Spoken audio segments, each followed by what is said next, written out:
사회 예배를 인도하는데 대표 기도자 나올 시간에 제가 찬양을 하고 있다가 뒤에 계신 목사님이 기도라고 했을 때 잠시만요 그러고 앉은 다음에 기도했던 적이 있어요. 어찌나 땀이 나던지. 근데 실제로 예배를 사회를 보는 건 인도하는 거예요.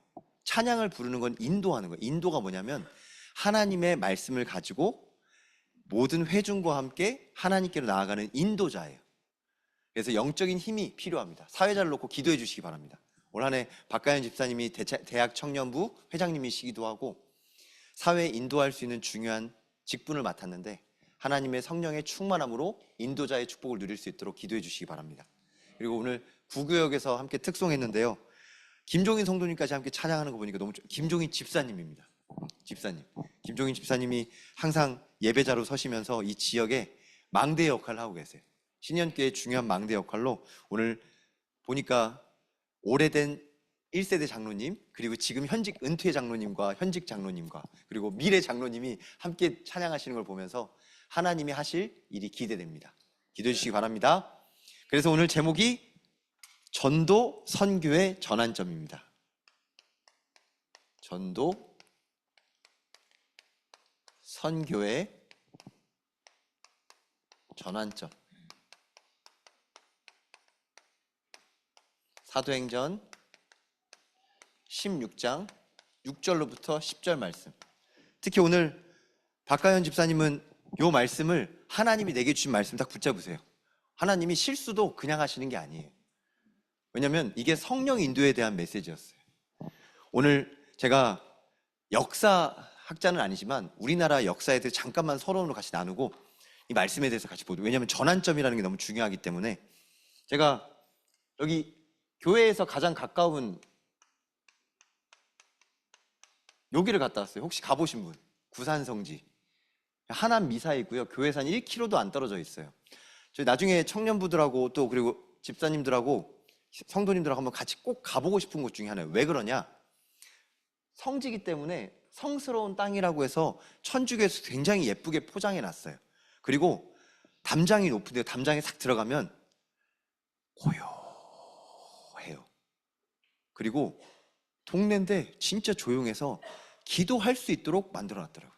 마치 불교 절처럼 산속에 있는 것 같은 느낌이 들어요. 제가 다른 종교를 얘기하는 게 아니라 좀 여러분들 이해를 돕기 위해서 천주교에 대해서 말씀드릴게요. 천주교는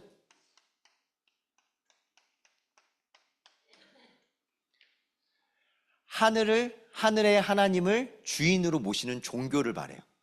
천주교도 성경을 가지고 하나님의 말씀을 믿는다고 하지만 하늘의 주인을 모시는 종교로 많은 부분에서 성경이 원치 않는 일들을 조금씩 하고 있어요. 근데 제가 이 말을 드리는 이유가 천주교를 나쁘게 말하려는 게 아니라 진짜 이해를 위해서 말하는 거예요. 우리나라에 천주교가 들어왔어요. 근데 우리나라가 천주교를 보고 뭐라고 했냐? 우리는 하나님이 찾아오신 걸 보고 오직 예수라고 하죠. 근데 천주교를 보고 뭐라고 했냐? 우리나라 역사에는 서학이라고 합니다. 왜냐하면 서양 종교고 서양 사람들이 하는 거니 서학은 우리나라를 혼란하게 한다라고 했어요. 우리나라의 정치체계, 그 당시에는 양반 사대부 유교 질서가 확립되어 있으니 이 질서를 깨뜨린다라고 했어요. 가장 핵심이 뭐냐? 주인이 누구냐? 양반이 아니고 왕이 아니고 하나님이니 서학에서 가장 깃발을 들었던 게 뭐냐? 모든 사람은 하늘 아래 평등하다라고 했어요. 한번 잘 생각해 보세요. 양반, 왕족, 평민, 천민이 있어요. 이 얘기를 듣는 순간 성경은 오직 예수를 말하고 있는데 모든 천주교인들은 서학 평등이라는 메시지에 완전히 꽂혔어요. 그러니 평등이 인생에겐 꼭 필요하다고 얘기하면서 생명 걸고 순교까지 한 거예요. 하늘 아래 모든 사람은 평등하다. 맞는 말이에요. 근데 복음은 아니에요. 이 복음 아닌 다른 서학이라는 종교가 많은 나라와 많은 문화들을 어렵게 했었는데 17세기, 18세기에 서학이 중국에서 돌아왔어요. 또 한 가지 말씀드릴게요. 아마 여러분들 많이 들어보셨을 거예요. 동학이라고 들어보셨어요? 서학이 우리나라를 너무 시끄럽게 하니까 동학 농민운동이라고 그래서 동학이 뭐냐? 우리나라 고유의 종교를 만든다. 서학에 휘둘리지 말고 유교도 아니고 불교도 아니고 우리는 민족 중심의 유교, 불교 모든 걸 아우르는 동학을 만들었어요. 동학 농민운동은 아시죠? 일본군에게 처참하게 짓밟혔어요. 너무 좋은 말이었어요. 평등을 외치고 모든 사람은 하늘 아래 평등한 똑같은 메시지를 가지고 있었어요. 하지만 여기도 답이 아니고 여기도 답이 아니니 결국 나라는 더 혼란해졌어요. 너무너무 답이 없어서 우리나라가 허덕이고 있을 때 하나님이 복음의 빛을 비추사 자기 이름이 아니라 평등이 아니라 오직 예수를 말하는 선교사님들 통해서 우리 대한민국에 복음이 들어왔습니다. 오직 예수 그리스도는 평등을 말하는 게 아니에요. 모든 사람은 평등이 될 수가 없어요. 여러분들 제가 오해하지 않도록 평등이라는 건 좋은 거지만 공산주의는 평등을 말하는 거잖아요. 공산주의는 이론적으로 보면 너무 맞는 말이에요. 하지만 하나님의 말씀으로 비추어 보고 세상에 비추어 봐선 절대 불가능한 이데올로기일 뿐이에요. 공산주의를 통해서 모든 사람은 사회주의를 앞세운다라고 해서 생명 걸고 이걸 했었어요. 근데 어떻게 됐죠? 역사적으로 처참하게 끔찍한 어려움들이 남는 잔재가 돼버렸어요. 그래서 이걸 발판으로 뭐가 나왔냐? 자본주의 개념이 들어오면서 사회자와 자본가와 노동민 얘기하면서 자본주의, 민주주의가 들고 일어났어요. 다른 말로 경제가 답이다라고 하는 거죠. 돈이 답이다. 근데 여러분들 아시죠? 돈도 답이 아니에요. 돈 많은 사람은 돈 많은 대로, 돈 없는 사람은 돈 없는 대로. 결국 답이 없이 평등도 아니고 경제도 아니고 결국 발전해도 힘들고 어려워도 힘든 세상은 점점 더 어려운 상황으로 계속 치닫고 있습니다. 그래서 하나님이 오늘 제가 전도와 선교의 전환점이라고 해서 다시 한 번 더 말씀드리면 복음은 하나님 중심으로, 다른 말로 오직 예수 그리스도 모든 문제 해결자라는 우리의 답인 줄 믿습니다. 다시 한번 기도해 볼게요. 박수 준비. 박수.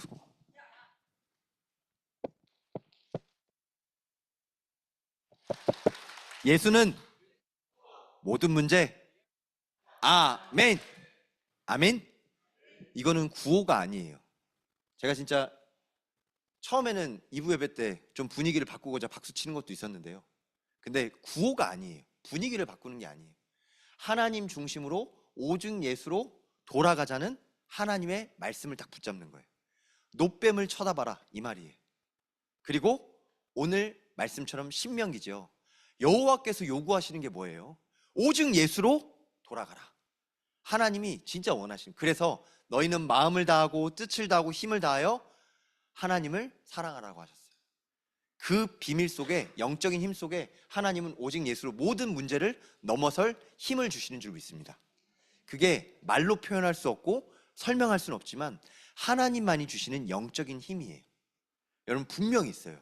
자꾸 기도하시면서 찬양하시면서 하나님 내게 이 문제를 넘어설 영적인 힘을 부어주시옵소서. 그래서 진짜 오직 예수 그리스도의 증인으로 이 문제 앞에 서게 하여 주옵소서. 여러분 진짜 이렇게 해보세요.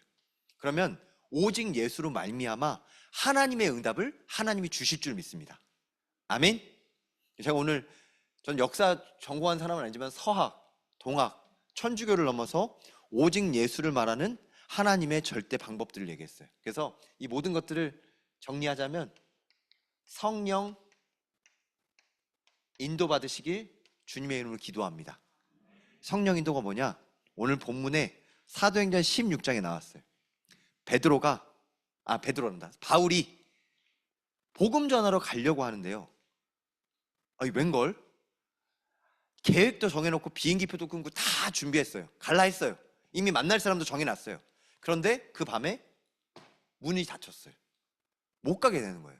여러분 비행기 다 정해놓고 날씨 천재지변이 오면 공항에서 난리 나는 거 아시죠? 천재지변이 오면 공항한테 따지고 문제가 생겼다고 환불해달라고 하지만 바울은 그렇게 얘기하지 않고요. 하나님이 왜 이 문을 막으셨는지 기도 속으로 들어갔어요. 문이 막혔다. 그러면 하나님의 성령 인도 받으실 최고의 타이밍이에요. 안 되는 게 아니라 하나님이 멈추시는 절대 이유가 있는 줄 믿습니다. 그래서 하나님의 인도 따라 원래 아시아로 가려고 했는데 마게도니아로 갔어요. 근데 그냥 간 게 아니라 성경에 좀 이따 나오겠지만 그 밤에 하나님의 말씀 붙잡고 기도하는 동안 하나님이 성령으로 인도하셨어요. 그럼 성령 인도 받으시길 주님에는 축원합니다. 제가 성령 인도 받았던 이야기들 몇 가지만 해드릴게요. 제가 이제 여러분들 아시는 분은 아시겠지만 26살 청년 때 진짜 성공하려는 마음에 제가 서울에 있는 대학교, 서울대는 아니고 서울에 있는 대학교도 재수해서 갔거든요. 근데도 부족함이 오는 거예요. 고려대 다니는 친구한테 좀 그렇고, 또 저보다 좋은 대학교 다니는 친구들한테 좀 그렇고, 그런데 그런 상황에 딱 유학을 갈 수 있는 길이 열렸어요. 저희가 담당하시는 담당 교수님이 노스웨스턴이라는 시카고의 좋은 대학교 교환 교수님 가신대요. 저 갈게요, 따라갈게요. 그랬더니 교수님이 그래, 같이 가자. 너 영어 공부도 하고. 그래서 뒤도 안 재고 엄마 아빠한테 가서 유학 가고 싶어요 라고 하면서 영어 배우고 훌륭한 사람이 돼서 멋진 성공한 사람이 될 수 있도록 영어 공부하겠습니다 라고 했거든요. 부모님으로서는 도와주시겠죠. 그리고 또 그때 또 다쳐가지고 나왔던 비행기표 값도 있고 있다가 딱 미국을 갔거든요. 근데 하나님을 만났어요. 하나님을 만났는데 사실은 여러 가지 과정을 짧게 말하자면, 나는 이렇게 되고 싶은데 내 마음대로 안 되는 한계가 너무 많아요. 너보다 잘 되는 사람 보면서 열등감에 눌리고 나보다 안 되는 사람 보면서 우월감을 누리다가 결국 답이 없는 저에게 직면한 거예요. 그래서 제가 몇 번 말씀드렸지만 사람이 이래서 자살도 하는구나라는 생각이 저한테 딱 들어왔어요. 두렵더라고요. 이렇게 한국이 돌아가면 엄마 아빠한테도 면목이 없고 세상 앞에서도 설 힘이 없고 진짜 성공하기 참 어렵구나라고 하면서 계속 눌리더라고요.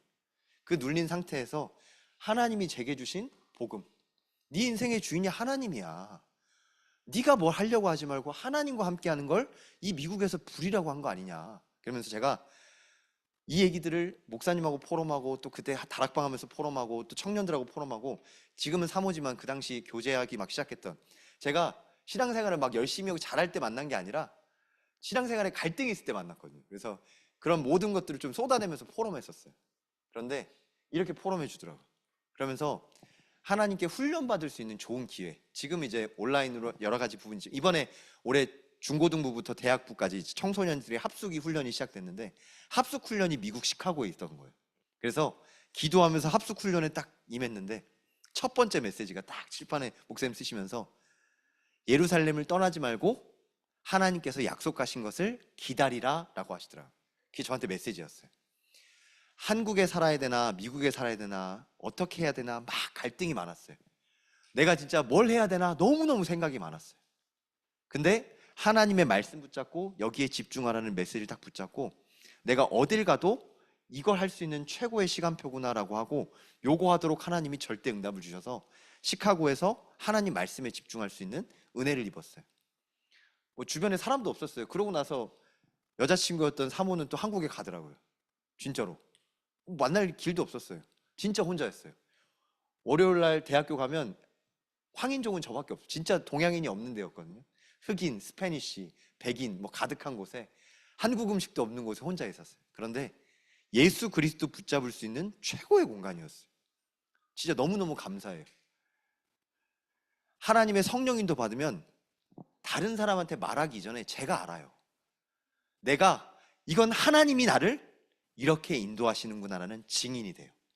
그러면 또 문제가 오면 다른 사람한테 찾아갈까요? 아니면 하나님께 찾아갈까요? 저는 지금까지 이렇게 성령인도 받는 증인으로 여러분 앞에 선 줄 믿습니다. 제가 한국에 딱 돌아왔는데요. 보통 이제 신학교를 졸업하고 이제 제가 섬기던 교회에서 교육전도사로 사역하다가 한국에 딱 돌아왔는데 사역지가 없는 거예요. 아는 목사님도 안 계시고, 제가 섬기던 교회에서 목사님이 한국의 어떤 교회에 찾아가 봐라 라고 하시더라고요. 근데 제가 아는 사람도 없고 대뜸 찾아가, 전 누굽니다, 여기 왔어요, 예배 드릴게요, 저를 사용해 주세요 라고 말하는 것도 웃기잖아요. 그래서 그냥 조용히 한국에 돌아와서 사모가 예배 드리던 큰 대형 교회에서 같이 앉아서 예배 드렸거든요. 예배 드리다가 한 3개월 지난 다음에 안 되겠다, 이력서를 써서 어디 교회라든지 가야겠다라고 하면서 이력서를 쓰려고 막 그랬었어요. 근데 하나님이 신기하게 그때 미국에서 저와 제 이름 디모데라는 이름을 지었던, 티모시라는 이름을 지었던 사모님이 출입국 관리소에 일이 있어서 한국에 오셨거든요. 그러더니 그 사모님이 어떤 목사님을 만나러 간대요. 제가 그 목사님을 만날 수 있도록 차량 운행을 했어요. 이게 인천에 있는 임마누엘 경인교회라는 교회였는데, 그날 목사님하고 소통하면서 제가 합숙훈련 간다고 하니까 합숙훈련 갔다가 같이 예배 드리자라고 하시더라고요.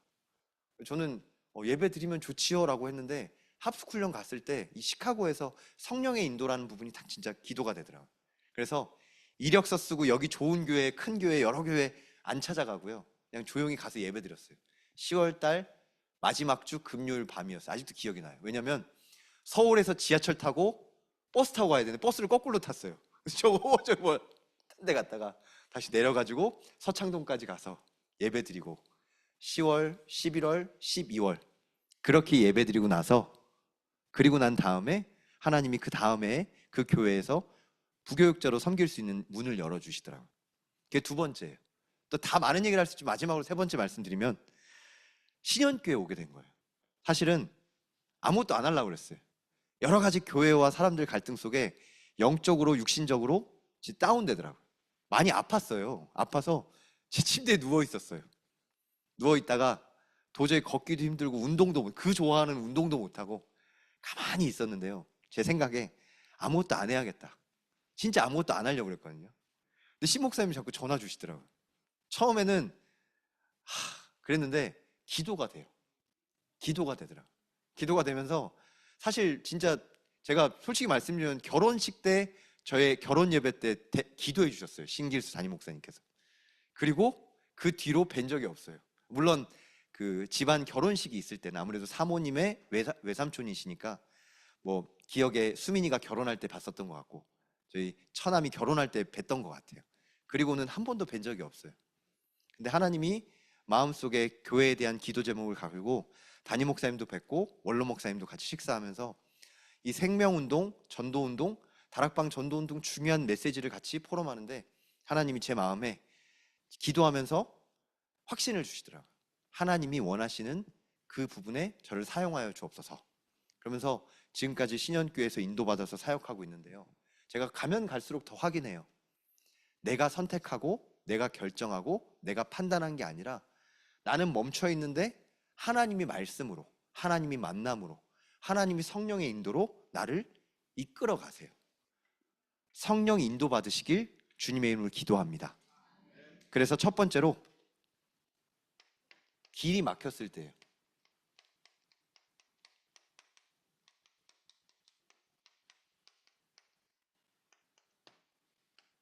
사도행전 16장 6절입니다. 성령이 아시아에서 말씀을 전하지 못하게 하시거늘. 분명히 성경에 기록되어 있어요. 성령이 아시아에서 말씀을 전하지 못하게 하시거늘. 하나님이 길을 막으셨어요. 하나님이 길을 막았을 때는 어떻게 해야 되냐면 하나님의 말씀에 집중해야 돼요. 근데 보통 대부분의 사람들이 하나님의 영적인 부분이 안 열려 있으니까 왜 안 되지? 왜 못하게 하지? 왜 나를 억압하지? 왜 문이 막혔지? 라고 갈등해요. 갈등이 아니라 하나님이 하나님 자녀에게 왜 이런 문을 막힌 걸 주셨는지 나를 멈추시기 바랍니다. 나를 멈추는 게 예배예요. 내 생각을 멈추는 게 예배예요. 내 행동을 멈추는 것도 예배예요. 주일날 아무것도 하지 말라는 거는 네 생각, 네 행동을 멈추고 하나님을 바라봐라. 하나님과 함께해라. 하나님이 너의 주인이시고 예수 그리스도를 통해 너를 인도하신다. 성령은 지금도 살아서 우리에게 역사하시는 하나님이신 줄 믿습니다. 성삼위 하나님이라고 하는 것은 창조하신 하나님, 우리를 구원하신 예수 그리스도, 지금 우리를 인도하시는 성령 하나님을 통칭해서 성삼위 하나님이라고 해요. 그래서 트리니티라고 하고 성삼위 하나님이라고 하는 하나님이 지금도 우리를 인도하고 계신 줄 믿습니다. 그래서 사도행전 16장 7절에는 바울이 사실은 가고자 애를 썼어요. 가고자 애를 쓰되 예수의 영이 허락하지 아니하시는지라. 성령이라는 것이 더 구체적으로 나와요. 예수 그리스도의 영이 지금 바울을 가지 못하도록 허락하지 않았어요. 우리가 애를 써도 하나님이 안 하시면 안 됩니다. 지난주에도 제가 말씀드렸지만 이번 주에 주일학교 때 렘넌트들이 암송했던 성경 구절이 잠언서예요. 사람이 마음으로 자기의 길을 계획할지라도 그의 걸음을 인도하시는 이는 여호와 하나님이시니라. 잠언서 16장 9절 말씀. 하나님이 인도하시는 길이 있어요. 근데 사람의 길은 하나님이 멈추세요. 그래서 가고자 했을 때 예수의 영이 허락지 아니할 때 바울이 했어요. 뭘 했냐? 드로아라는 지역에서 밤을 보내요. 근데 여기서 뭘 하냐? 바울이 환상을 봅니다.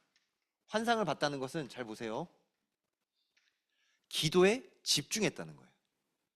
환상이 집중 안 할 때 막 이상한 걸 방법이 있어요. 마약하면 환상 보여요. 제가 무슨 말이냐면 환각이라고 해요. 그건 내가 내 정신이 아니면 이상한 게 보여요. 실제로 이상한 걸 보는 사람이 이상한 걸 보지 못하도록 진정제를 먹으면 그 진정제 때문에 이상한 게 안 보이기도 해요. 그런 건 환각이라고 해요. 환상은 다른 거예요. 예수의 영, 하나님께 집중하면 하나님이 눈을 열어주시고 하나님과 함께하는 영적인 비분으로 말미암아 환상이 보여요. 환상이 뭐냐? 하나님과 함께하는 비밀이 보이는. 보세요. 오늘 강단 말씀에 비추어서 야곱이 70명과 함께 애굽에 들어갈 때는 아무것도 안 보였어요. 근데 보고 간 거예요. 언젠가 애굽에서 가나안으로 돌아올, 야곱은 분명히 가나안으로 돌아올 언약을 붙잡고 갔어요. 그러니까 본 거예요. 이 백성이 지금은 애굽에 들어가지만 가나안 땅으로 돌아올 하나님의 환상을 말씀으로 붙잡고 갔어요. 그래서 후대한테 얘기해요. 야곱이 요셉한테 내 시신, 내 유해는 가나안 땅에 묻어달라. 하나님의 땅, 그 젖과 꿀이 흐르는 하나님의 땅으로 나는 다시 돌아갈 거니 나를 여기에 묻지 말고 가나안으로 돌려보내줘라. 그 비밀이 진짜 하나님의 환상을 보는 거예요. 하나님의 말씀을 붙잡고 집중하는 하나님의 자녀에게 하나님이 놀라운 영적인 눈을 열게 하실 줄 믿습니다. 바울이 그걸 봤어요. 그래서 하나님이 멈추라는 거 한 게 아니구나. 내가 못 간 게 아니라 하나님이 멈추라고 하신 거구나. 그러면 뭘 하길 원하시나? 환상으로 본 거예요. 마게도냐에 사람들이 손으로 이렇게 하고 있대요. 지금은 만환경이라도 있지. 지금은 인터넷이라도 있지. 그때는 만환경도 없고 인터넷도 없는데 마게도냐 사람들이 오라는 게 막 보이는 거예요. 바울이 하나님이 원하시는 곳이 여기구나 라고 확정될 때까지 그 밤에 기도했어요. 여러분 금요 기도회 같은 데나 주일날 정말 고민되잖아요. 제가 저번에 말씀드렸는데 이혼 같은 큰 위기, 이혼하지 말라는 게 아니에요. 이직, 이혼, 아니면 진짜 인생에 중요한 거. 누구는 그러더라고요. 인생에 제일 중요한 건 결혼이라고. 결혼을 앞둔 청년들 진짜 딱 붙잡으시기 바랍니다. 유정이가 제일 잘 쳐다보고 있네요. 딱 붙잡고 하나님의 인도받는 드로아의 밤으로 집중하시기 바랍니다. 너무 중요해요. 그러면 성령 인도의 증거는 다른 사람한테 말하지 않아도 내가 알아요. 하나님이 나를 멈추시고 하나님이 나를 인도하시고 하나님이 함께 하신다. 이러면 어떤 문제가 와도 어떤 상황이 와도 하나님의 성령 인도 받으면 돼요. 문제가 아니라 응답의 발판인 줄 믿습니다. 아멘. 그래서 오늘 두 번째로 바울의 성령 인도. 바울이 성령 인도를 어떻게 받았냐? 구체적으로 아까 말씀드렸지만 원래 아시아에 가려고 했거든요. 근데 아시아가 아니라 바울은 원래 가려고 했던 곳이 있었는데 하나님이 원하시는 마게도냐 쪽으로 가게 됐어요.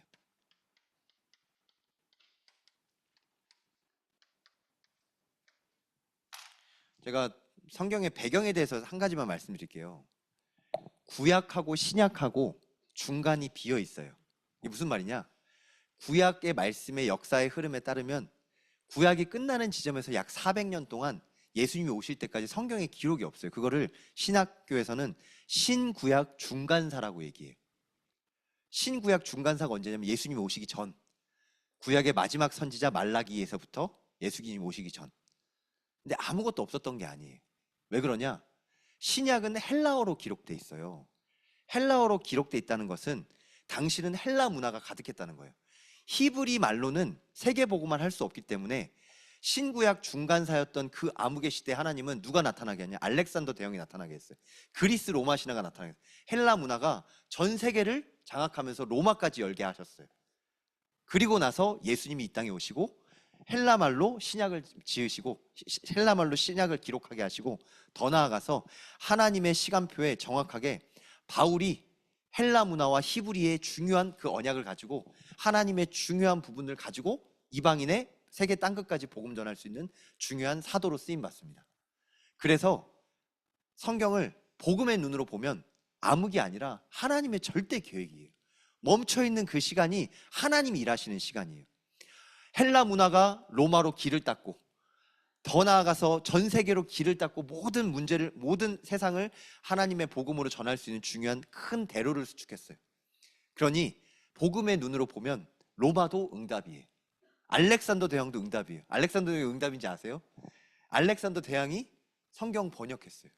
히브리 말로만 있어서 히브리 말 아니면 성경을 읽을 수가 없었어요. 근데 알렉산더 대왕이 이 성경이 도대체 뭔데 그렇게 히브리 사람들이 붙잡고 있냐, 하나님 말씀이 뭐냐라고 하면서 번역하라고 했어요. 그걸 셉투이전이라고 해서 70인역 헬라 말로 번역된 성경인데, 하나님이 그 시간표를 다 열게 하시고 하나님의 역사로 성령 인도 받도록. 그래서 바울은 히브리인의 그 바리새인의 중심을 가지고 이방인도 왕들도 모든 민족을 복음 전할 수 있는 하나님의 사도로 쓰임 받게 됩니다. 그래서 여러분들, 저는 불신자 배경도 응답이고요. 그리고 또 하나님의 전도 운동을 만난 것도 응답이고, 또 진짜 예수 그리스도 말할 수 있는 신현교로 인도받은 것이 하나님의 응답인 줄 믿습니다. 그래서 이 시대에 진짜 오직 예수 말하는 이 전도 운동의 흐름 속에 오직 예수 전하는 응답의 비밀을 누리시길 주님의 이름으로 기도합니다. 그래서 세 번째로, 바울이 감옥도 가요. 여기 지금 신기한 게 16장에 많은 게 나오는데, 바울이 복음 전했어요. 복음 전하는데 감옥 가요. 여러분들, 복음 전하다가 신앙생활 하다가 문제가 생기고 핍박이 생기면 하나님이 뭘 원하시지? 라고 질문해 보세요. 아, 재수없네. 아니, 진짜 틀린 거예요. 내가 뭘 잘못했나? 그것도 아니에요. 그 종교예요. 하나님의 계획이 뭐지? 하나님이 이걸 통해서 하시고자 하는 게 뭐지? 라고 돌아가 보세요. 바울이 팀의 신라와 같이 감옥에 갇혔어요. 그리고 거기서 뭐 했냐? 진짜 영적 싸움을 했어요. 바울은 사실 로마 시민권자였기 때문에 감옥에 안 들어갈 수도 있었거든요. 로마 사람이라는 시민권이 있으면 아무나 못 건드렸어요. 그런데 바울은 나 로마 사람이니까 못 건드려 라고 하지 않고, 하나님이 이 문제 속에 뭘 주실지 기도하면서 감옥에 자기 발로 들어갔어요. 그러면서 로마의 흑암을 꺾고 이 지역의 흑암을 꺾는 영적 싸움을 했어요. 나를 멈추고 기도하는 거예요. 성경에 보면 거기서 뭐 했냐? 찬양했어요. 감옥에서 찬양하고 감옥에서 기도하는 동안 어떤 일이 일어나냐? 감옥이 무너져요. 성경에는 참 이해할 수 없는 하나님의 놀라운 신비가 많이 담겨져 있어요. 여리고 성도 무너지고요. 사도행전 16장에 감옥의 옥문도 무너져요. 옥도 무너져요. 감옥도 무너져요. 베드로 때는 옥문이 열렸고 바울 때는 옥이 무너졌어요. 그래서 감옥을 지키던 간수장이 감옥이 무너지는 걸 보고 모든 죄수들이 도망간 줄 알고, 나는 큰일 났다, 나는 직무유기로 이제 죽었다라고 생각하고 자살하려고 그랬거든요. 근데 그 자살하려는 간수장에게 가서 너와 내 집이 오직 주 예수를 믿으라, 그리하면 너와 내 집이 구원을 얻으리라. 또 로마와 중요한 연결고리 속에 복음 전할 수 있는 전도의 문을 여셨어요. 만약에 바울이 감옥은 못 가겠다라고 로마 시민권을 딱 들이밀었으면 이런 일이 있었을까요? 없었을까요? 우리는 우리가 가진 배경을 사용해서, 영화 보면 나오잖아요. 백 쓰고 돈 쓰고 힘 있는 사람 불러서 어떻게든 빠져나오려고 하잖아요. 하나님의 자녀들은 문제 속에서도 하나님의 절대 계획을 누릴 하나님의 응답의 주역인 줄 믿습니다. 지금 혹시 문제가 있다, 지금 진짜 내가 길이 막혔다, 진짜 성령인도 받을 최고의 기회인 줄 믿습니다. 아멘. 그래서 그걸 보고 전환점이라고 했어요. 전환점이 뭐냐? 하나님의 응답이 담겨져 있는 멈춤의 시간표예요. 그래서 하나님이 제자와의 만남을 주셨어요.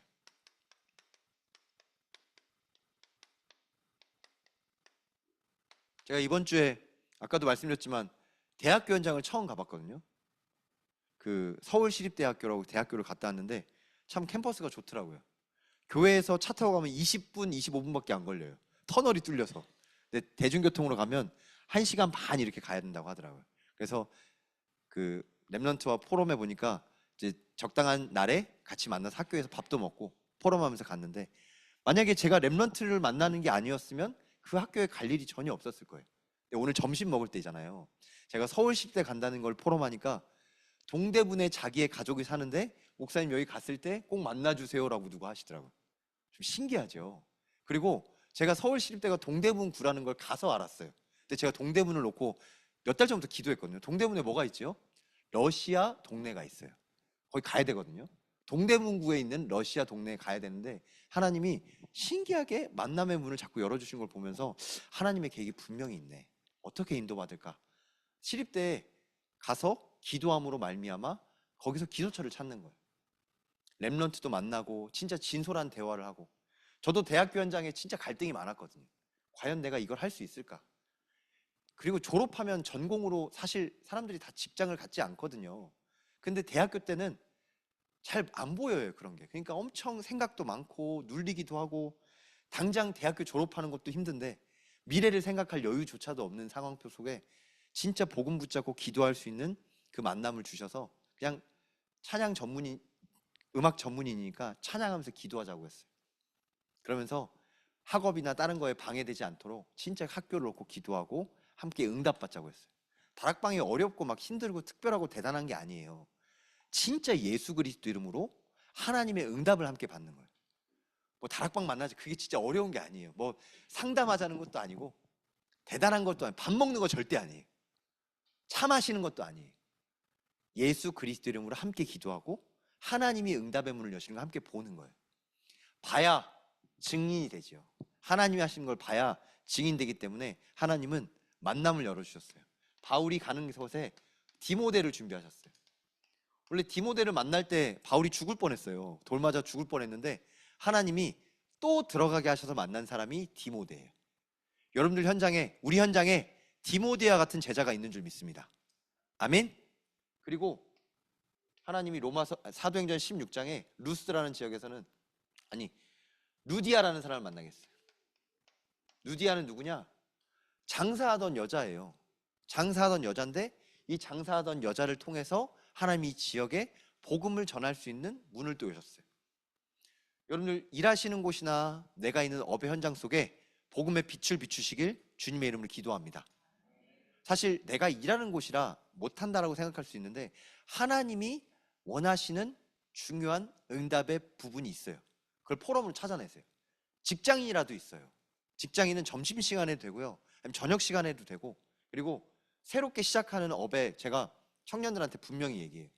하나님 말씀 붙잡고 다락방 하자. 이제 강남 지역으로 오피스텔로 옮기는 청년한테 다락방 하자고 얘기했더니 이제 치우겠다고 하더라고요. 이제 정리해서 만나자고 할 수 있도록. 여러분 진짜 말씀을 붙잡고 하나님의 말씀 운동 속에 집중할 수 있는 기도가 할 수 있는 곳이 응답 중에 응답이에요. 그리고 세 번째로 하나님이 바울에게 놀라운 사람을 더 부르셔요. 신라. 바울이 신라와 함께 찬양하면서 감옥 속에 있었어요. 증인이죠. 나중에 신라가 바울이 없어지고 나선 딴 데 가면 뭐 했을까요? 똑같이 했을 거예요. 기도하고 찬양하면서 응답받았을 거예요. 신앙생활이 막 복잡하고 어렵고 힘든 게 아니에요. 있는 곳에서 오직 예수 그리스도 붙잡고 하나님 중심으로 기도하고 찬양할 때 하나님이 문을 여세요. 이 모든 걸 기록했던 사람이 있어요. 그게 누구냐? 마지막으로 의사 누가예요. 오늘 사도행전은 의사, 그러니까 지금 목사가 아니라, 사실 바울은 목사고 나머지들은 목사고 비단 장수고 또 찬양 사역자고 하는데, 중요한 건 의사 누가는 업이 있었던 의사의 전문인이에요. 그런데 이 모든 사람들을 기록하면서 성경에 나와요. 사도행전 16장 16절에 우리가라는 표현이 되게 많이 나와요. 사도행전에는 우리가 바울이 왔다 갔다 해요. 바울이 혼자 갈 때도 있지만 함께 갈 때는 누구랑 갔냐? 의사 누가랑 같이 간 거예요. 의사 누가가 보니 바울과 바울 팀이 나까지 같이 간 거예요. 같이 가면서 그 현장에 계속 문을 열었어요. 그래서 앞으로 캠프팀도 그러고, 그리고 또 중요한 다락방 현장도 그러고 같이 하는 거예요. 함께 하면서 하나님이 어떻게 문을 여시는지, 하나님이 어떤 사람을 만나게 하는지, 하나님이 어떤 문제를 여시는지, 하나님이 어떤 시간표를 주시는지. 제가 이번 주 이제 캠프 목사님께서 이제 인도하면서 기도하라고 하셔서 미리 좀 준비했던 게 뭐냐면, 구리 지역의 위드 주차장에 너무 중요한 현장이잖아요. 너무 중요한 정현아 권사님과 김영신 권사님 현장에 하루는 다락방을 가는데 어? 공사하는 거예요. 공사하는데 봤더니 주차장이네. 주차장 앞에 주차장이 생겨요. 공영 주차장이. 그래서 제가 김영신 권사님한테 가서 여쭤봤어요. 여기 옆에 주차장 생기던데요? 그랬더니 주차장 생긴대요. 공공에서 생긴대요. 그러면 아무래도 경쟁도 생기고 또 여러 가지 손님들도 좀 나눠야 되는 이런 여러 가지 상황이 생기겠죠. 그랬더니 뭐 그런 타격이 좀 있겠죠라고 하면서 기도하신다고 하더라고요. 그래서 제가 너무 중요하다. 기도하면서 함께 동역하면서 뭐 하냐? 이 현장에서 빛을 비추면서 하나님이 이걸 통해서 뭘 하실지 기도하는 거예요. 그러면서 보니까 옆에는 아파트도 새로 막 올라가고 있고요. 동네가 좀 변하고 있어요. 구리가 오래된 동네인데 좀 변하는 곳에 있더라고요. 그러면서 딱 사람들이 많이 모이는 차가 진짜 많아요. 어쩜 하나님이 그렇게 인도하셨는지. 제가 보기에 그 교회 옆에 이 빈 땅이 왜 안 팔리냐면 주차장 용지거든요. 아무도 안 사.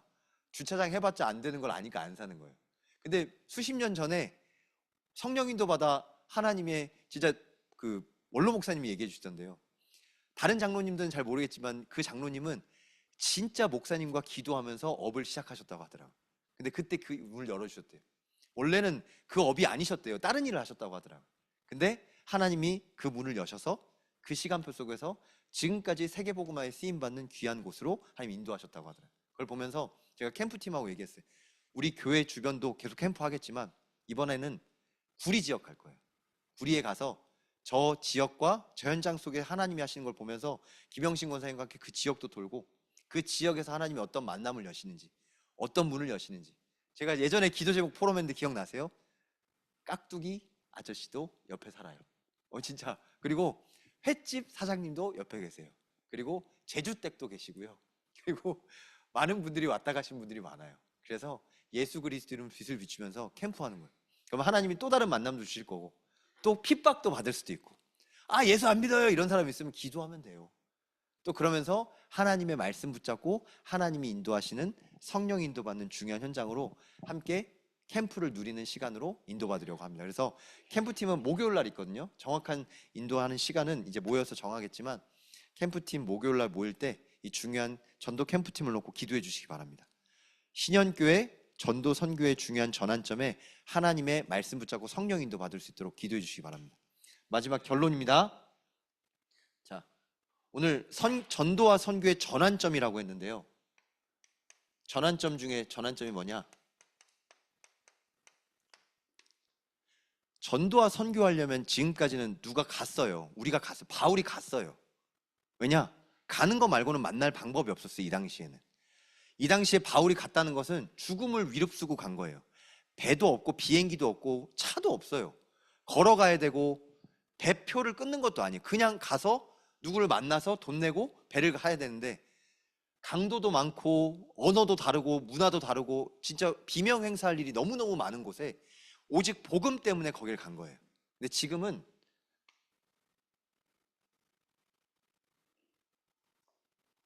바울과 같은 선교사를 예전에는 보냈거든요.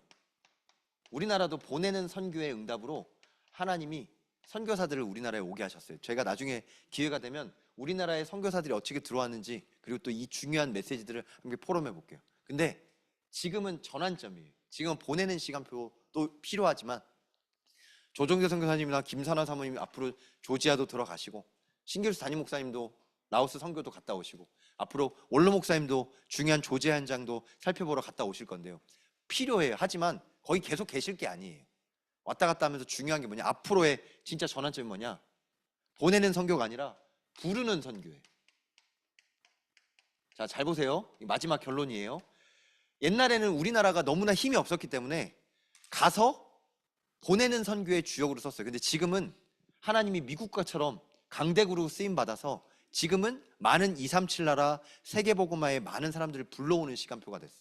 그래서 앞으로 청년들과 중요한 중직자님들은 후대를 위해서 또 다민족들을 위해서 비자 낼 수 있는 기도 제목을 붙잡으시기 바랍니다. 뭐냐면 교회 이름으로도 비자를 내고요.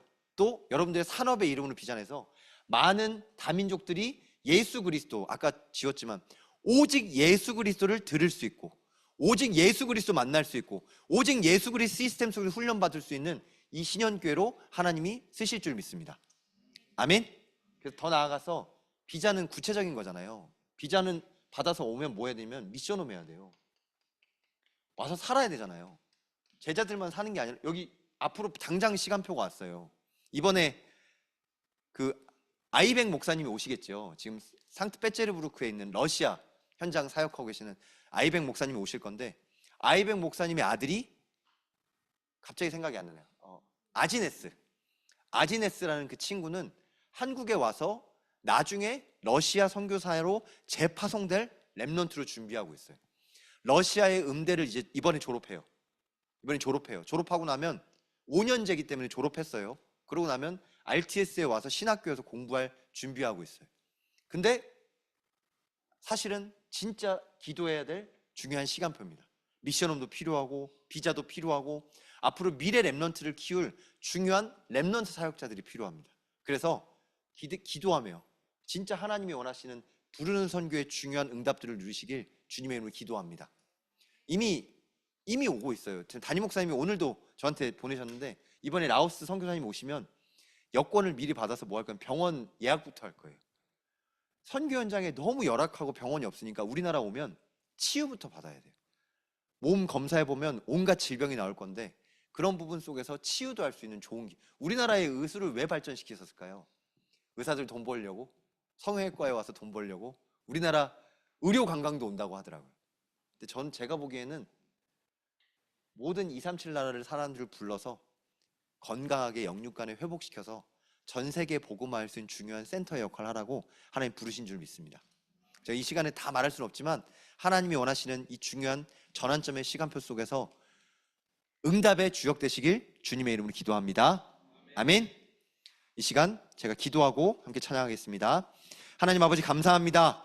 전도 선교의 전환점에 우리 신현교회를 부르시고 하나님의 세계복음화의 중요한 센터로 사용하게 하시니 감사합니다. 앞으로 있을 세계 선교대회와 러시아 그리고 라오스, 더 나아가 목사님들의 가시는 모든 여정과 일정 속에 세밀하게 성령 인도 받을 수 있도록, 그리고 우리 신현교회 모든 제자들이 세밀한 성령 인도 속에 문이 막혔을 때 하나님의 응답을 누리게 하시고 모든 상황 속에 이게 하나님의 응답이다, 이게 하나님의 인도다 라는 것을 확인하고 포럼하는 증인들이 일어나게 하여 주옵소서. 살아계신 주 예수 그리스도 이름으로 기도합니다. 아멘.